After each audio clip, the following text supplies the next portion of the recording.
एक बार की बात है, गौतम बुधवार अपने शिष्यों को जिंदगी से जुड़ी अच्छी बुरी चीजों का ज्ञान दे रहे थे। सभी शिष्य उनकी बातों को बहुत ध्यान से सुन रहे थे।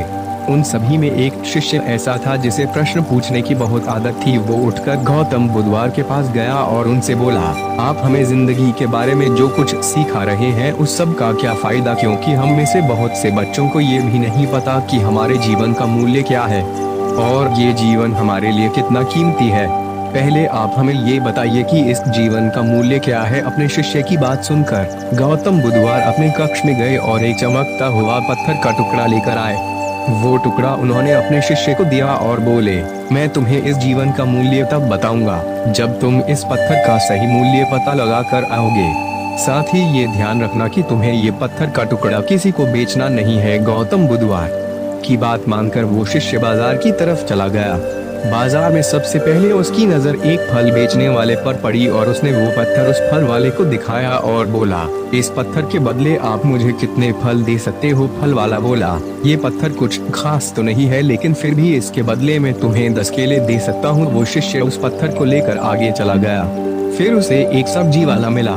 शिष्य ने उस सब्जी वाले से उस पत्थर की कीमत पूछी। सब्जी वाले ने उस पत्थर को ध्यान से देखा और बोला, इस पत्थर की कीमत के बदले में तुम्हें ज्यादा से ज्यादा एक बोरी भरकर सब्जियां दे सकता हूँ। इसके बाद वो शिष्य उस पत्थर को लेकर एक सोने के व्यापारी के पास गया। उस पत्थर की टुकड़े की चमक देखते ही उस सुनार ने उसकी कीमत 100 सोने के सिक्के लगाई।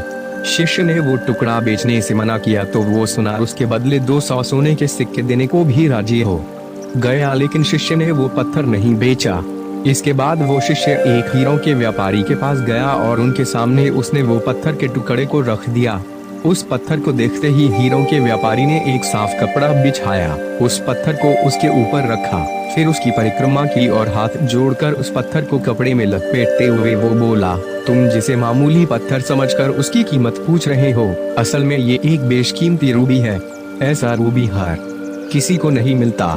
मैं अगर अपना सब कुछ बेच भी दूं तो भी इसकी कीमत नहीं चुका सकता। उस व्यापारी की बातें सुनकर वो शिष्य हैरान हो गया। वो दौड़ा दौड़ा सीधा बुधवार के पास आया और उन्हें उसने जो कुछ भी बाजार में हुआ वो सब बताया। उसकी अचरज भरी बातें सुनकर गौतम बुधवार बोले, तुम्हारे सवाल का जवाब इस रूबी की कीमत में ही छिपा है। हमारा जीवन भी एक रूबी है। रूबी की तरह ये भी बेशकीमती है, लेकिन हम इस बात को हमेशा नजरअंदाज करते हैं और अपने जीवन का मूल्य नहीं समझते। हम दूसरों को देखकर और उनके जैसा जीवन जीने की कोशिश में अपने जीवन की कीमत को कम कर देते हैं। हम ये सोचते हैं कि हमारी जिंदगी की कीमत वही है जो दूसरे हमें बताते हैं, लेकिन ये बात हमेशा ध्यान रखना कि सामने वाला अपनी हैसियत, बुद्धि और अपनी समझ के हिसाब से तुम्हारी कीमत लगा